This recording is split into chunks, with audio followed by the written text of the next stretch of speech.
Hello, and welcome on back to Heard It in a Love Song, the show where we take a trip into the past to discover the history of a love song we all know and love. This week, we take a trip to the Emerald Isle to dive into the life of Hozier and explore his 2014 song, From Eden. But first, there is a long-running history of love and blasphemy when it comes to pop music, and music in general, really. Controversy upon controversy upon controversy for artists equating their love or lust for another with religious imagery. We'd be here all day if we were to dig into them all, so let's discuss a couple of my favorites. In January 1989, Madonna struck up a very unique deal with the Pepsi Corporation, the first of its kind. Pepsi, knowing full well the pull of Madonna, who at this point had a flurry of top 10 hits, decided that they would not only sponsor her 1990 world tour, they would also debut the lead single from her upcoming album, both of which being titled Like a Prayer. The deal was worth an estimated $5 million. Inflated for 2022, that comes out to about $11.5 million. With the deal struck, the commercial's air date was set for the evening of the 31st Grammy Awards on February 22, 1989, with a repeat performance to be aired during the extremely popular primetime show, The Cosby Show. Oh, brother, this guy stinks! The commercial featured Madonna sitting in her home, watching home videos of herself as a child at her birthday party. The adult Madonna and child Madonna swap places. As the young version of Madonna wanders aimlessly through the adult version's home, the adult version dances in the streets with her friends, eventually making her way into a church, singing Like a Prayer with a choir as the child version stumbles upon a doll in the adult version's closet. The two swap places again, and adult Madonna addresses her child counterpart, telling her to make a wish, as the two raise a Pepsi, and the child version blows out the candles on her cake. All said and done, between the two airings, an estimated 250 million people around the world viewed the commercial. However, the praise generated from the commercial quickly turned to controversy, and the controversy came with the release of the actual video for the song, which was decidedly less cutesy than the commercial the song debuted in. This video starts with Madonna witnessing a white woman murdered by a mob of white men. Afraid to intervene, she watches in horror, until a black man approaches to break the mob up.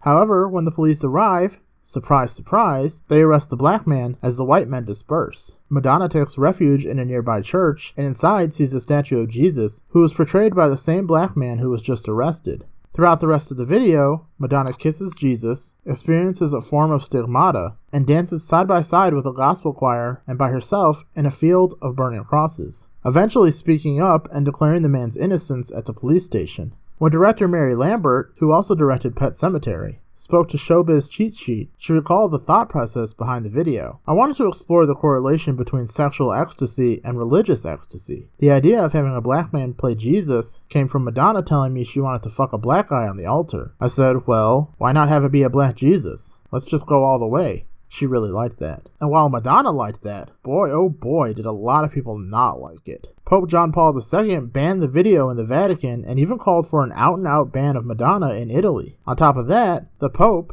as well as a myriad of religious rights groups, including the Christian fundamentalist group the American Family Association, called for a boycott of not only PepsiCo, but their subsidiaries as well, which included what is now the Yum brands of KFC, Pizza Hut, and Taco Bell. Pepsi initially stood for Madonna. Although easy as it was to say they were standing for her, we both know they were standing for their $5 million investment. But eventually they bent the knee and ended the campaign swiftly. To avoid any messiness, they even let Madonna keep the $5 million cash advance, so in the end, Madonna really won out. In 1993, Typo Negative was riding high on the popularity of their ode to goth women everywhere, Black Number 1, which if you missed that episode, check out the link below. The follow-up single is another ode to a woman. This time, however, rather than a goth woman, she is a Christian woman, with the song being fittingly titled Christian Woman. This song is far less subtle than Like a Prayer, with our titular Christian woman growing increasingly aroused at Jesus on the cross. As she lusts, Peter Steele croons out how Jesus Christ looks like him. And the woman in question was a real woman that Peter was romantically involved with. And when talking about the song itself, in an interview with Revolver, Peter had this to say: "She was a Roman Catholic, much as I am. But she would get off on breaking the rules a little bit. She would ask me to dress up as a priest, and well, I guess you can just imagine what would happen after that." There is a thrill of the taboo with being blasphemous and lusty at the same time. And when it comes to a song that does just that, by a man who turns holiness to horniness, not hit harder than From Eden by Hozier.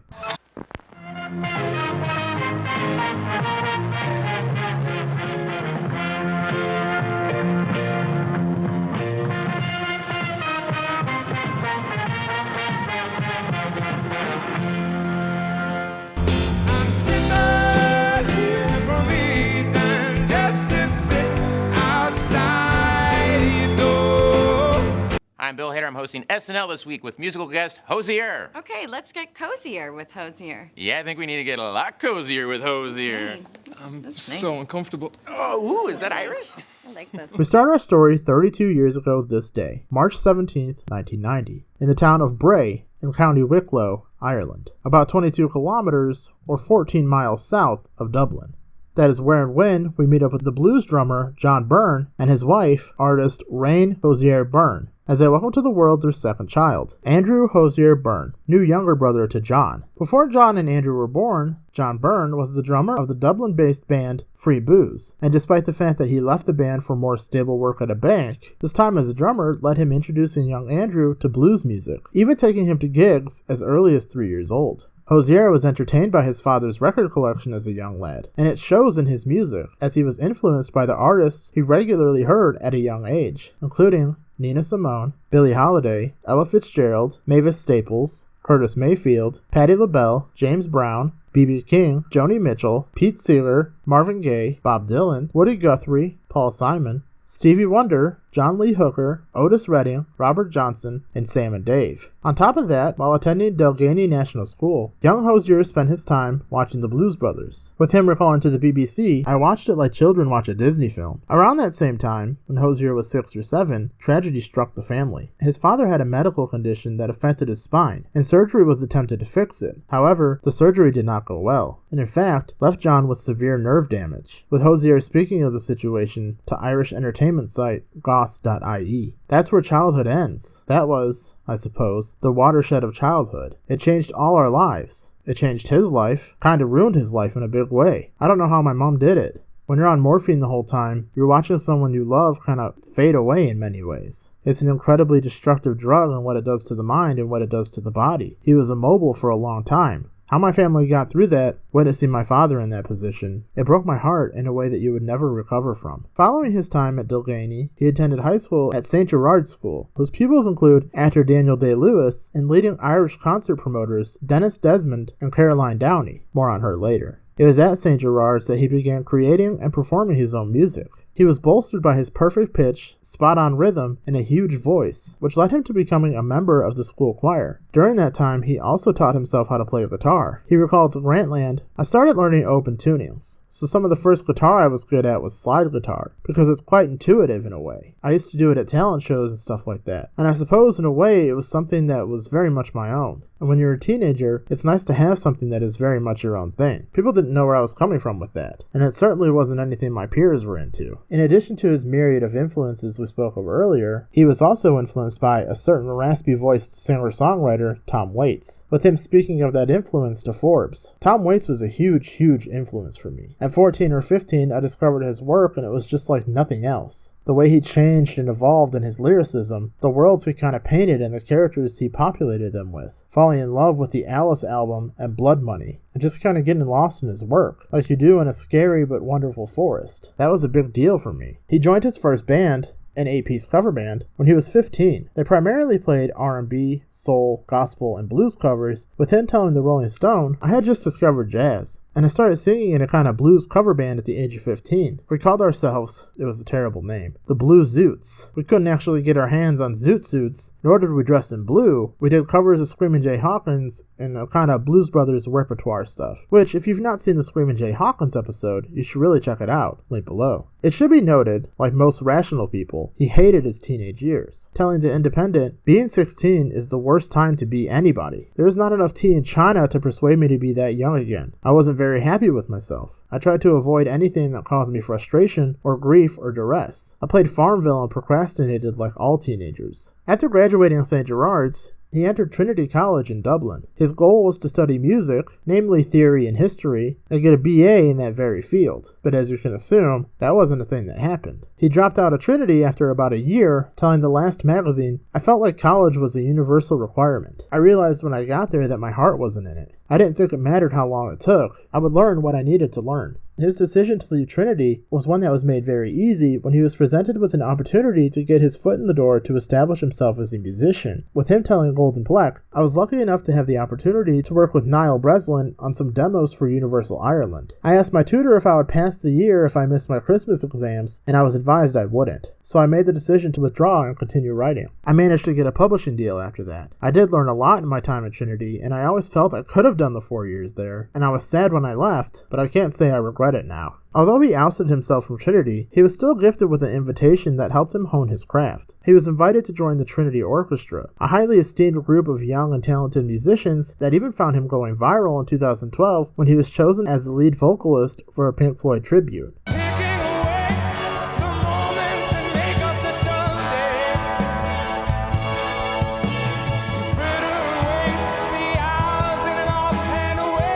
From 2007 to 2012, Hozier was a vocalist in the Irish choral ensemble Anuna. This led him to many opportunities to perfect his voice and travel with it, notably to Norway and the Netherlands, telling Forbes how his time in Anuna helped him grow as a musician. You'd be learning songs in Latin, in Middle Spanish, that's Spanish from the Middle Ages, Gaelic, so songs that are super old, mad, crazy harmonies with very beautiful arrangements. Just having that little bit of something else for your palate, it just informed the way I've thought about harmony and human voices. And most of my songs lean on human voices and harmony, so stuff like that is helpful in the long run. 2012 was a big year for Hozier, as Anuna was chosen to perform in the Wiggles Christmas special It's Always Christmas With You, where they performed the Cherry Tree Carol.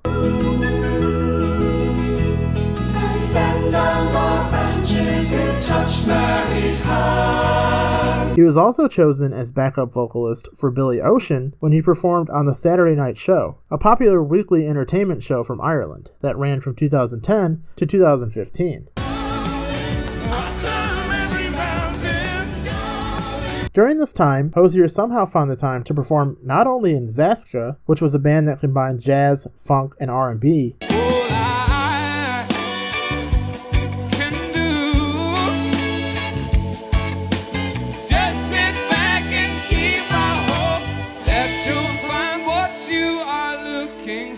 but also as lead vocalist in the progressive rock band Nova Collective.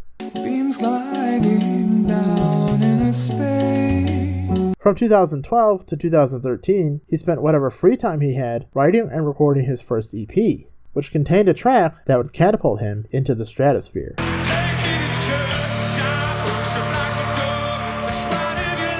At one of his many choir concerts in high school, teenage Hozier was winning over someone who would be instrumental in his success, Caroline Downey, who would become his manager. It started really with me helping him on his EP.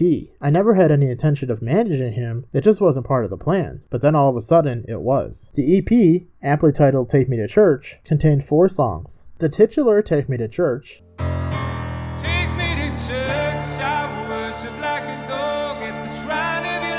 like real people do. We should just kiss like real people do. Angel of Small Death and the Codeine Scene. She's the angel of small death and the codeine scene. And Cherry Wine. The blood is red and sweet as cherry wine. In between his gigs at open mic nights and dive bars around Dublin, he spent his time writing, erasing, and rewriting what would be the song that introduced him to the world, Take Me to Church. But like all good art, the song didn't come to him without an ugly creative partner, that being the pain of a broken heart and a failed relationship. A failed relationship which prompted him to move back home and start writing his feelings. Telling the Telegraph, being close to somebody, having that experience of closeness and physicality, and the tactile nature of being with somebody, that experience was new to me, to the music, and to the lyrics. I suppose moving back home, it was just me in an attic, so there was time for me to write and just digest what it meant. Who you are before a relationship, what it does to you, who you were at the time, and then who you are afterwards. There was a lot of reflection in that. In an interview with the Irish Times, he stated that he found the experience of falling in love, or being in love, was a death of everything. You kind of watch yourself die in a wonderful way, and you experience, for the briefest moment, if you see yourself for a moment through their eyes, everything you believed about yourself, gone. The original demo for Take Me to Church had only his voice, guitar playing, and friend Fiacra Kinder on drums. Speaking to Hot Press, Caroline Downey revealed, "When he sent me those recordings, I said to Dennis," Dennis being the aforementioned Dennis Desmond, her husband, "This is really good. He's great. He's talented, and we should do something with him on Rubyworks," which is the label run by Niall McKeon. Niall loved the songs, arranged for him to work with a couple of producers who again didn't work out, and they brought in Rob Kerwin, who Andrew immediately clicked with. Rob Kerwin is a renowned mixer, engineer, and producer who has worked with artists such as PJ Harvey, The Cranberries, Simple Minds, Chris Christopherson, Willie Nelson, Elvis Costello, U2, Sneaker Pimps, 30 Seconds to Mars, Depeche Mode, and Sinead O'Connor. And Hozier was over the moon to work with him, telling Golden Black he was very, very cool to work with. He's very creative. It was a lot of fun. We didn't deviate too much from what was there. It's no reflection on those who I've worked with before, but this is the closest I've gotten to the sound I've been striving for. It wasn't as scary as I thought it was going to be. Rubyworks hired a small Irish production company, Feel Good Lost, to film a music video for Take Me to Church, which had a budget of €500. The video quickly went viral, and with it came a bidding war for his first album. The war ended with a contract for international releases with Island/Universal and US releases with Sony/Columbia Records. His second EP, From Eden, was released on March 9th, 2014, and contained the titular From Eden, more on that in a bit, Arsonist Lullaby,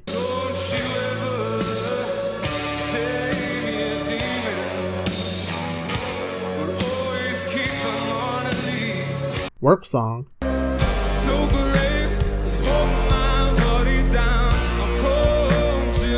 and a live performance of To Be Alone.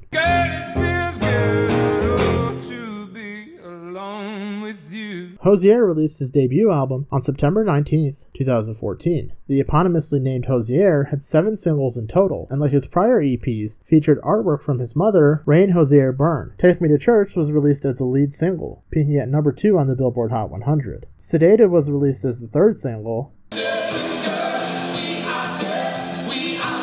Work Song was released as the 4th single. Someone New was released as the 5th. So I fall in love just a little, oh, little bit every day with someone new. And Jackie Wilson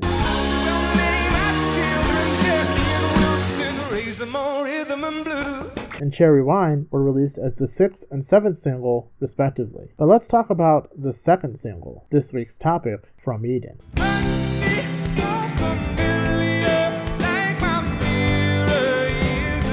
When one thinks of Eden, they may think of a paradise lost, Adam, Eve, an apple, and the devil taking the form of a snake. And that is exactly the type of imagery Hozier wished to invoke when writing From Eden, especially considering that he wrote it from the perspective of the devil. The devil, lusting after something he can't have, something pure, something innocent, becomes increasingly infatuated with that very thing. With Hozier telling Telegraph, with infatuation, it's not about what you see in the person, but rather what you see missing in yourself, which is along the lines of what From Eden is about. I always loved in blues music how the devil can be a character who walks and talks. So awful is your state that it seems to be a presence around you. The devil, being so in love and infatuated with his object of affection, likens them to the very mirror that allowed his vanity to overcome him, finding himself cast from heaven, while Hozier croons out,